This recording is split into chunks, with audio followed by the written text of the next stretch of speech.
The United States Navy is at risk. Right now, this very minute. Wave after wave of unwanted intrusions capable of striking anywhere on the planet, including right here at home. The probes are invisible, but they could potentially cripple our forces with as much devastation as any bomb or missile.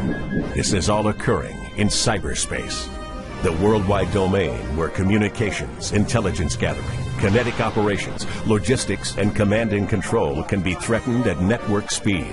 But the U.S. Navy stands ready to repel this threat and to maintain superiority in this new operational domain.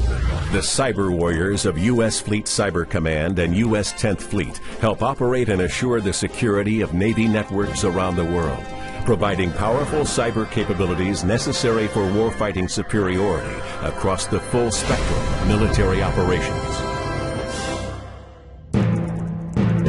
Any entity with access to the internet can operate in cyberspace, including criminals, terrorists, hacktivists, and nations large and small.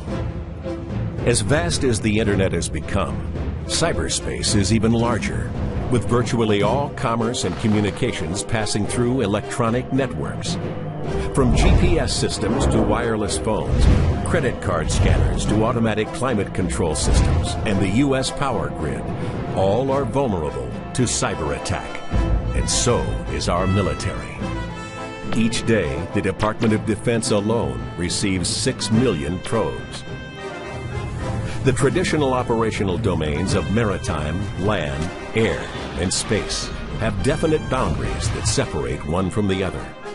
But a fifth operational domain, cyberspace, crosses all domains. Cyberspace is where the battles of the future will be won or lost. 10th Fleet is no stranger to unconventional missions.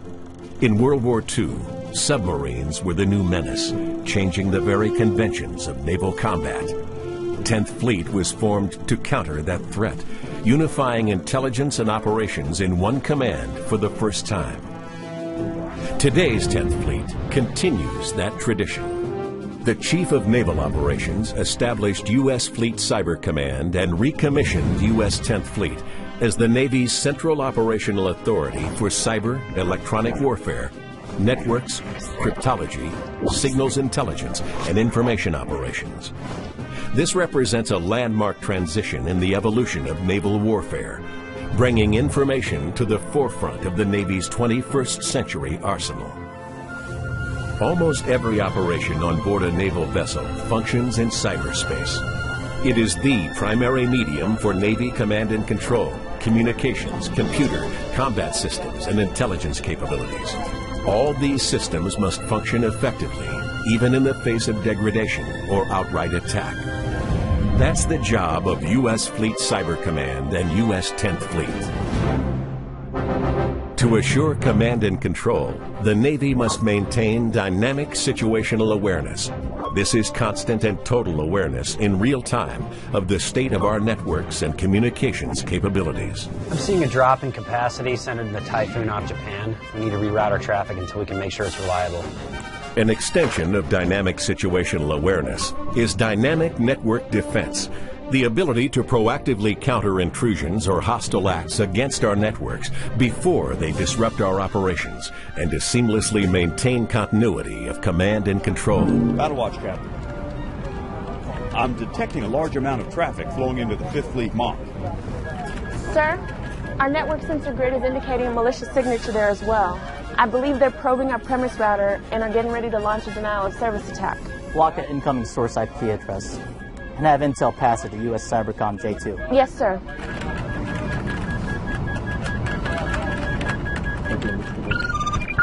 Sir, we got him. Good work. Dynamic network defense and situational awareness are necessary to enable 10th Fleet's third responsibility, full-spectrum cyberspace operations. This refers to a wide range of non-kinetic effects that can be used independently or to complement kinetic actions. Cyberspace operations can be as effective as a bomb or missile, but can be conducted from virtually anywhere on the planet, in real time. The sailors of 10th Fleet are cyber warriors, conducting operations in a critical modern domain. They're a force multiplier for both kinetic and non-kinetic naval operations, delivering timely, mission-critical information and capabilities to our commanders and operating forces worldwide.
Come back away from 5-1, or they're going to illuminate down there today.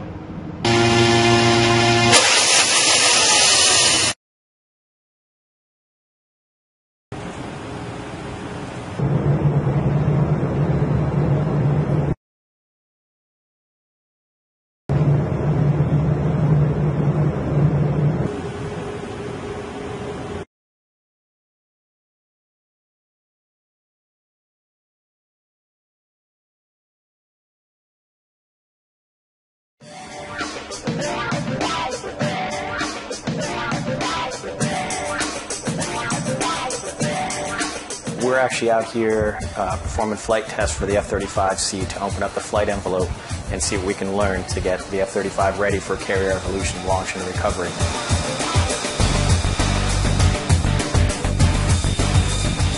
The difficulties of maintaining this aircraft on Nimitz is that, one, it's the first time we've ever brought this type of aircraft aboard. With the training that we go through, we have to go very slow to ensure that every step is done safely. The sailors on the Nimitz were prepared that we had a small contingent come out to us in Pax River, Maryland, and we provided a small cadre course for the individuals to learn about the F-35, taxiing, towing, learning all the intricacies of the F-35 that no others would see unless they were inside the program. Every moment being on the deck, working on the aircraft, being around, working with the crew, bringing the aircraft up and down on the elevators. I think every day is new challenge, new excitement, and we learn something new every single day, every time we move the aircraft. Every moment we're learning something new about the aircraft and how it interacts with the flight deck crew and the aircraft carrier itself. So it's pretty tough to learn on the fly, but that's what we're doing out there. That's what we've trained for back at Pax River for the past 5 years for the aircraft. And I know everybody had the same feeling with the aircraft when it came in, it touched, it trapped. And then the next day when it launched off, it was still wonderful. It's not every day you get to make history, and we made history with the F-35C for the Navy as a whole.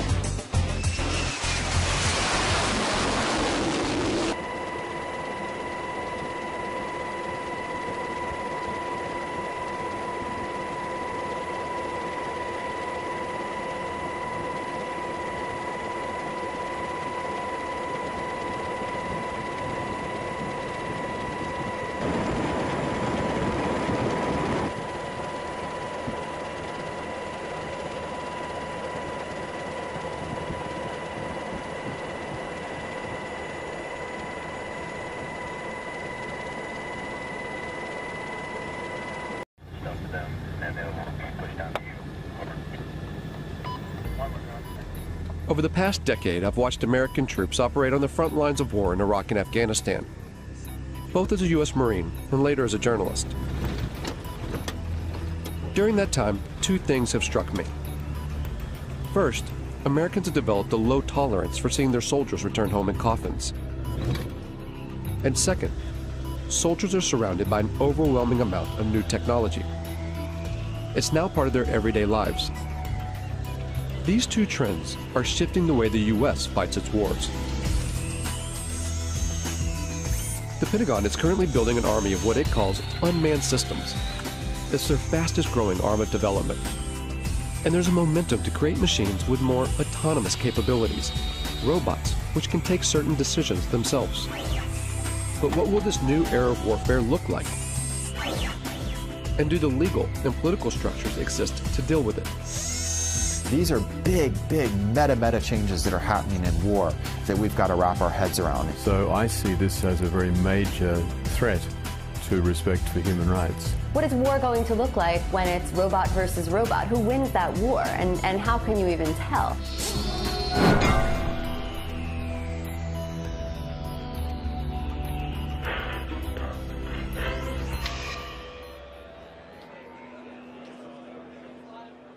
This is the largest gathering of robotics companies in the world.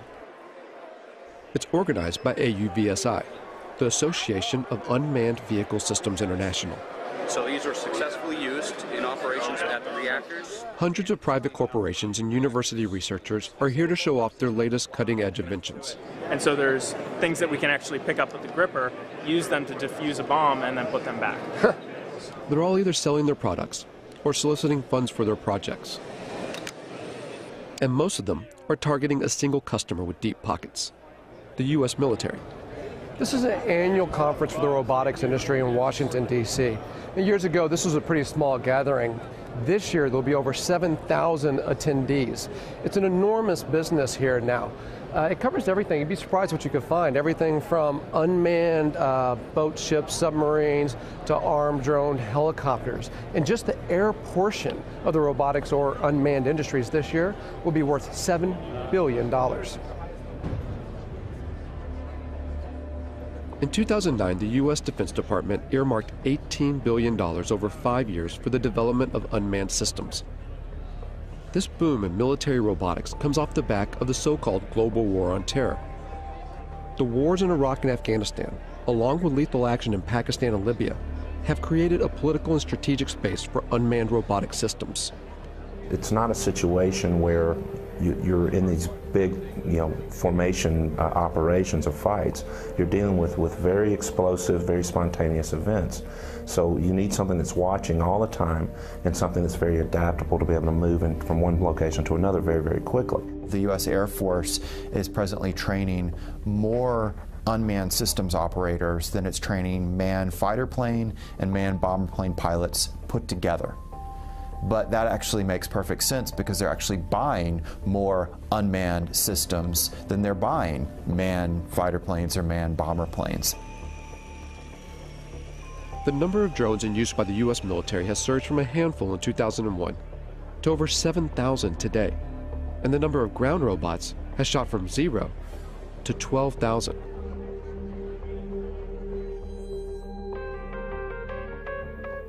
When you start to take a look, the amount of robot research funded by the U.S. military is astonishing.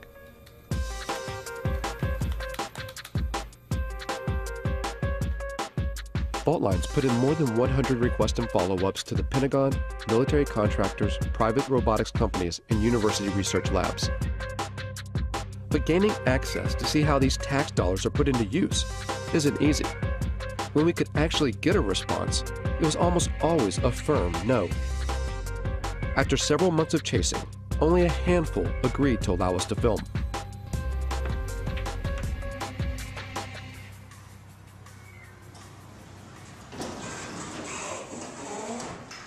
Tardec was one of them. It sits on a base just outside Detroit, Michigan. If you just want to try it out, drive. Seriously? That's it. An Army research facility from World War II. It used to build tanks. Wow, look at that. Now much of their work is dedicated to robotic technology. What we're looking at here at Tardec is unstructured environments. So robots that can move out of the area of very strict programming. So one of the ways of doing that is through teleoperation. So we have, it's not the classic robot, it's somebody actually controlling something. It's not a remote controlled car because it's doing it through a TV set. All the robots here are collaborations between TARDEC and private companies or university labs, or both. Companies like iRobot in Bedford, Massachusetts. This is the home of the PackBot, one of the first ground-based robots the U.S. military adopted after 9/11. Thousands are being used in Iraq and Afghanistan to defuse improvised explosive devices, or IEDs. The old way of doing business was to ask an individual, our sons, our daughters, our brothers, our sisters, to mount up one of those heavy, cumbersome, hot bomb suits and literally to waddle out to go face to face with an IED. Today, we do that at distance, and we do it virtually via a robot. Much, much better way to do business. So the interesting thing about this one is light. It weighs about 5 pounds or so. And here's what the military wanted. A robot that you could throw, say over a wall or something, and then look, it rights itself. And now you can see over that wall with the cameras on that robot. With video game-like controllers, soldiers can guide recon robots like this one to see over walls or defuse bombs. These ground-based robots add a buffer between the soldiers that use them and a potential threat, whether it's a bomb or a human enemy. But technology designed to save lives can be easily modified to kill. The step between putting a laser beam on someone's forehead, it's not a technological leap to then putting a bullet in their forehead. It's actually a legal, political question. We feel strongly and ethically that there has to be a man in the loop. If you look at the history of any military technology, it typically starts in reconnaissance, then becomes frustrated that you see bad happenings but can't deal with them, and it evolves to strike. Really, the technology will happen. It's how we're going to deal with that technology. While the idea of arming ground robots still seems taboo, in the air, it's a line that has long been crossed. At a Utah Army testing facility, the military has invited members of the media to a display of its unmanned aerial systems. We're going to showcase that entire package for you here today in a way that I think is going to really resonate with you once you see what's inside and behind the curtain. It's the largest drone demonstration the U.S. Defense Department has ever allowed to be filmed. As the drones fly overhead, journalists watch the mock operation from inside a hangar. From 7,000 meters in the air, the Gray Eagle hunts its target. 8-9, Overlord Maine. Maintain eyes on that truck. It's estimated that the Pentagon will invest nearly $37 billion toward drone development through 2020, advancing unmanned systems more than piloted aircraft. Oh, I think it's fundamentally changed warfare. I think it's fundamentally changed the way we operate. I think eventually it's going to fundamentally change the way we live in the United States. And now we have a technology that allows you to carry out acts of force without having to think about some of the consequences, the political consequences of sending sons or daughters into harm's way. So in my mind, the barriers to war in our society, they were already being lowered. Now we have a technology that literally takes those barriers to the ground. Apache 17, track target 2. All of which make it such an attractive tool for the U.S. But drones are some of the most controversial weapons in the American arsenal, particularly in their use for targeted killings, a phrase first termed under the Bush administration's so-called War on Terror, to use lethal force against specific individuals. It means killing people, often outside official war zones. The program has been ramped up under the Obama administration. In places where there would be very serious geopolitical ramifications and the ramifications of American lives being placed on the ground in those dangerous situations, the drone appears like a silver bullet. Pakistan has borne the brunt of the silver bullet. And it's all secret. The CIA, not the military, runs the Pakistani drone program. The CIA is not required to offer any information about its operations, how it selects its targets, who's in charge, and how many people are killed. And the Obama administration will not officially discuss the CIA drone program, not even to confirm or deny its existence. If they can't even say the word, where's the accountability? How could we even know how well this program is working, even if you want to put aside the questions about whether we should be using drones as instruments of war? There's just so little transparency and so much opacity when it comes to this program, when it belongs to the CIA, that some people now think if it belonged to the military, you could at least get more insight into how it works and then debate about whether it should be run this way. Reportedly, civilians and private contractors control the CIA drones, pushing a button from their offices thousands of miles away in Langley, Virginia. At the time this film was made, there have been 308 drone strikes reported in Pakistan since 2004. 256 of those under President Obama. That figure could be far higher.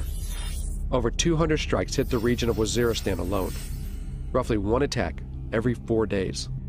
Conservative estimates put the total number of deaths around 2,900. Of those, over 750 were civilians, including 175 children. And at least 1,100 people have been injured. The CIA and the Obama administration have extended these strikes to Yemen and Somalia, and according to recent U.S. diplomatic cables released by WikiLeaks, the United States is building secret drone bases in places like Ethiopia and the Seychelles, an indication that Washington wants to increase surveillance and strikes in the region.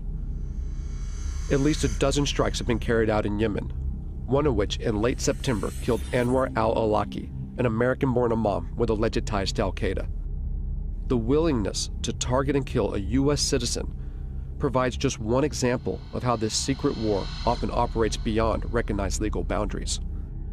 If an intelligence operation carries out an airstrike that goes awry, that accidentally kills civilians, that violates the rules of engagement, there's not a court-martial process set up for that.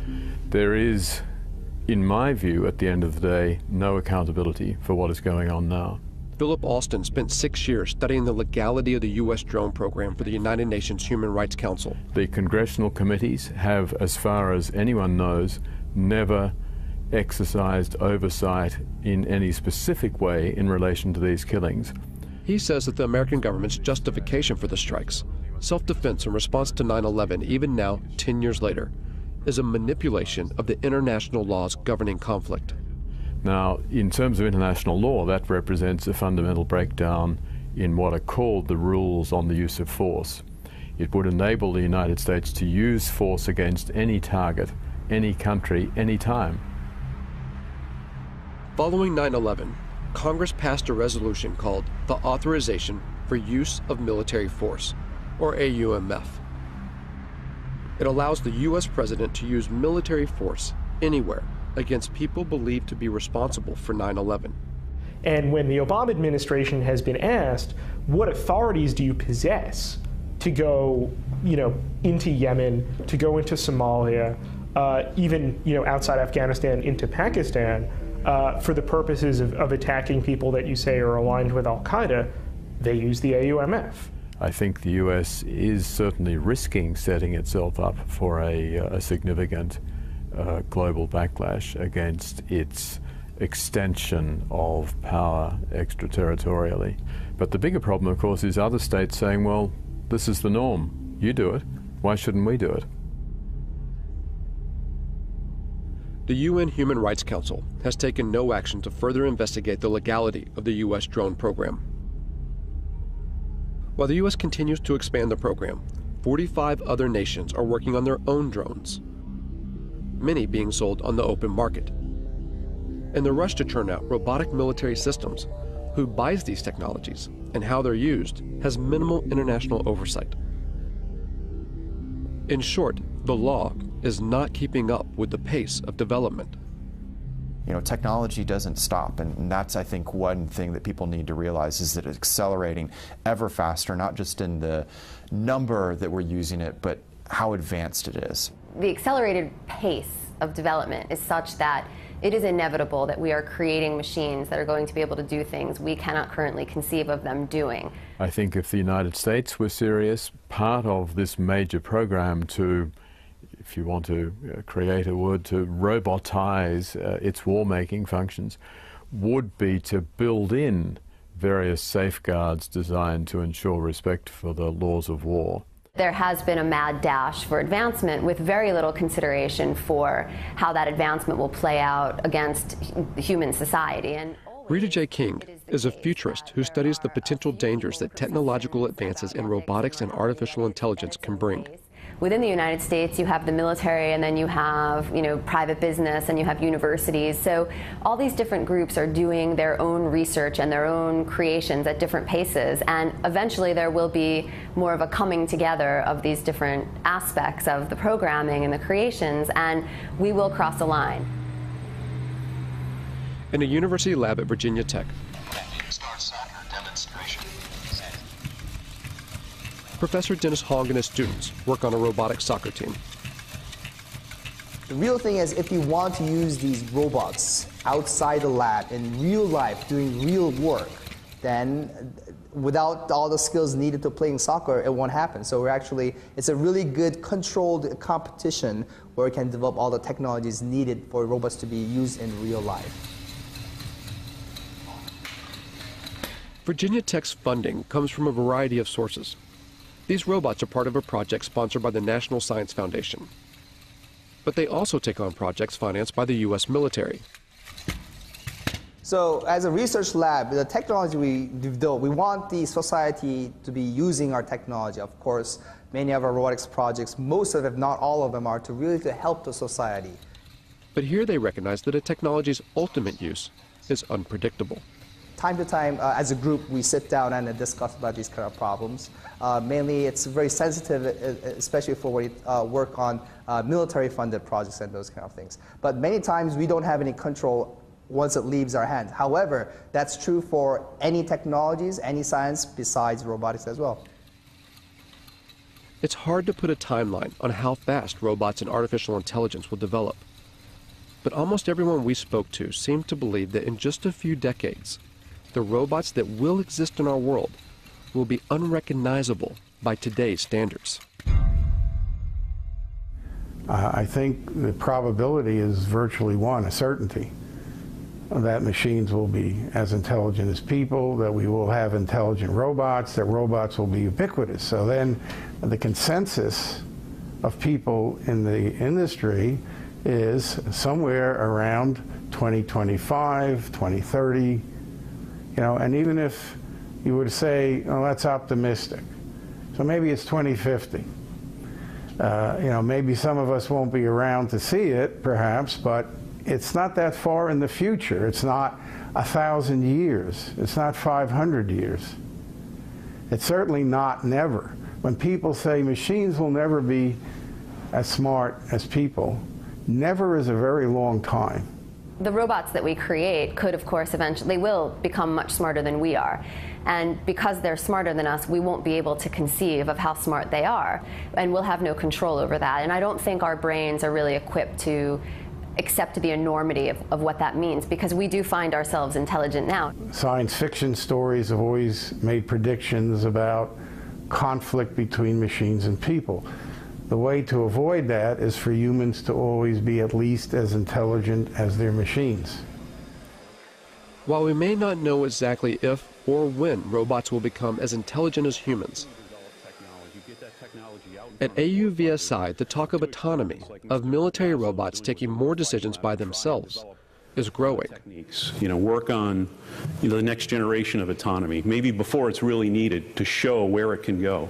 General Riggs talked about unfair advantage, and I'm in full agreement with him. We want unfair advantage. We want lots of unfair advantage. Why shouldn't we? And unmanned systems, and especially weaponized unmanned systems, clearly provide a huge advantage. So how far will robot autonomy go? And will a robot ever be allowed to make the ultimate decision, to take a human life? Officially, the U.S. military claims there will always be a man in the loop. that a human will always make the decision to kill. But there are signs that this may not always be the case. In 2006, the Army funded a major study to find out if lethal autonomous robots could be programmed to act ethically on the battlefield. There's a long and rich history of war crimes in every war. We try and train our soldiers, and soldiers are instructed in this, but we are human beings. And there is emotions, there's anger, fear, frustration. We don't have to put those in autonomous systems. We can engineer out the emotions that get in the way. Ron Arkin, a professor at Georgia Tech, worked on this study and argues that robots can be more ethical than human soldiers, even in decisions to kill, by programming in what he calls bounded morality.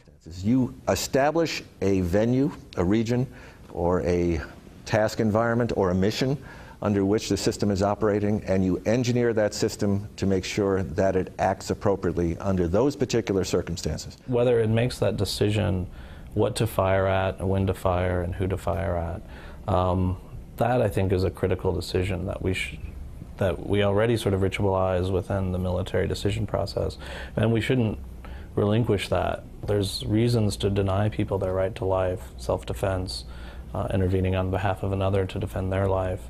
But those are decisions that human agents and moral agents should be making, and not automatic processes. I will never, ever make the claim that these systems will be perfect. But I do make the claim that, I have the belief that these systems can outperform human beings in the battlefield, ultimately from an ethical perspective. We do have a moral responsibility to try to prevent this, and to not invest our time and energy and resources as scientists, as a society, into building a technology that has that kind of capacity to kill people on its own.